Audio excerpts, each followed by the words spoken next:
Tandaan po natin, sabi sa John 14:6, Jesus is the way, the truth, and the life. No one comes to the Father except through Him. So, John 14:6 po, basahin po natin yun, ano? Para, kasi life is short, but eternity is long. Habang buhay tayong sa kung saan man tayo ilalagay, heaven or hell, di ba? So, habang buhay pa tayo, dahil life is short, make it right with God and with our loved ones.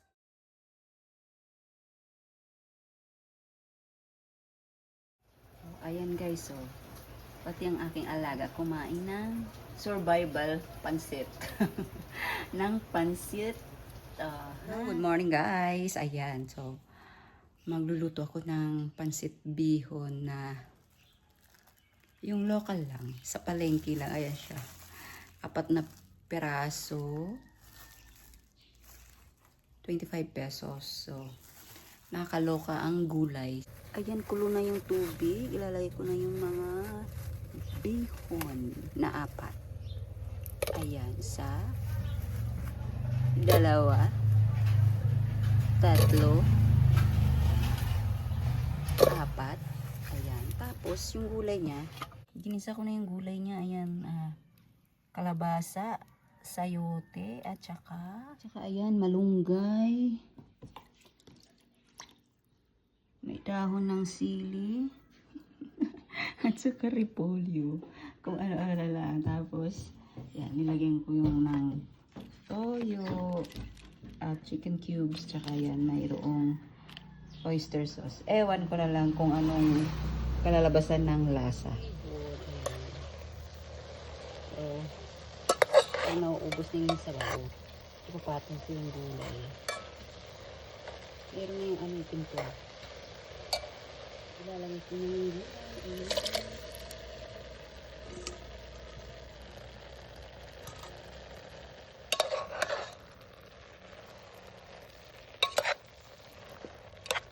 Ito na yung mga dahon-dahon kasi luto na yung kalabasa at sayote. Sabay-sabay ko sila ilalagay. Malunggay, repolyo at dahon ng sili. Ayan. So, ayan na ang aking pansit. Nakakaiba ang gulay. Ito ay ang survival recipe. Diba? Survival recipe. Kakaiba. Oh, ha? Hindi may ulam na ako. So, ito na guys, ang aking pansit bihon na may kalabasa, sayote, dahon ng sili at saka malunggay at repolyo. Ayan, kain tayo guys. Ulam ko pa sa kanin yan. So guys, akin nang huhusgahan ang aking nilutong pansit. Ayan Kaloka. Sige. So, ito na siya guys.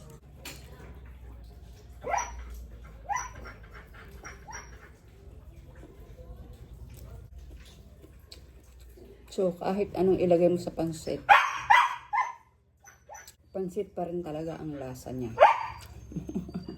Kahit anong gulay niya, pansit pa rin.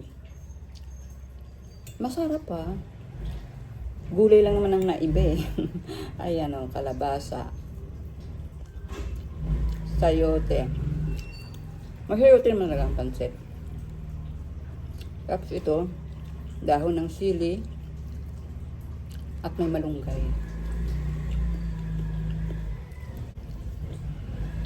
Ayan. Diba? At meron din akong kanin. Pwede siyang iulam sa kanin. Ngayon na naman, kain ko yung paminta. Diba?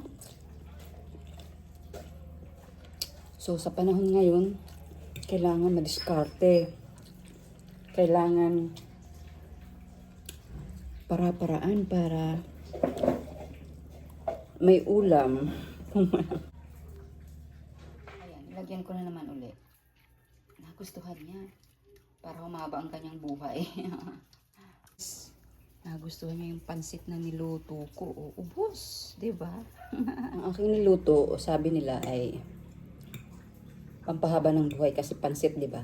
Pero yung isi-share ko sa inyo ay wala ng buhay. ano kasi, yung distant relative namin ay pumanaw. Tapos, parang nakakalungkot din, di ba? Kasi lalo na kapag yung distant relative mo, palabati, kahit saan ka makita, babatiin ka, mag-hi sa'yo, kukausapin ka. Yung parang hindi ka itatakwil. Kasi halimbawa, yung mga taong pag may pera na, mataas na rin sila. Pero, kapag wala kang pera, di ka papansinin. Di ba may mga gano'n naman, hindi maiwasan yun. So, ang buhay, maiksi lang. Sabi nga dito sa, share ko lang, no? Ang buhay natin ay parang aso. Life is like a vapor. Sabi sa James 4:14. You do not know what will happen tomorrow. O, di ba? Hindi naman talaga natin alam kung ano mangyayari bukas. For what is your life? It is even a vapor that appears for a little times and then vanishes away. So parang naglalaho agad. Parang aso, parang usok, nagwawala agad. So, hindi natin alam ang araw ng bukas. Alam niyo na, life is short. Pero yung eternity is long. Kaya, habang may buhay pa tayo, make it right with your loved ones, with God, di ba? Parang, habang nabubuhay, ayusin nyo na buhay nyo. Ayusin na natin buhay natin. May kape ako, guys. Ang ganda ng kakao. Nakalagay, Merry Christmas.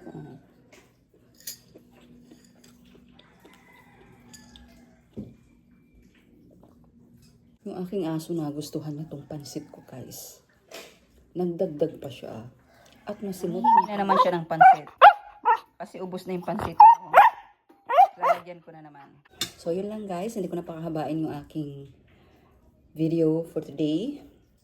Kahit pampahaba ng buhay yung aking niluto.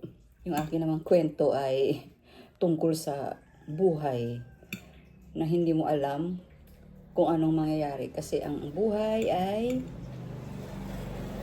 maglalaho na parang bula. Sabi sa James 4:14. Parang aso. 2 seconds and will be gone. Diba? So, don't forget, Jesus loves you. And sana nagustuhan niyo yung aking recipe. Yung aking survival pancit. So, please give it a thumbs up. Subscribe na po sa pang hindi pa nakaka-subscribe. And thank you always for watching my video, guys. Thank you for watching, guys. Don't forget, Jesus loves you. And have a blessed day. Until my next video. Bye.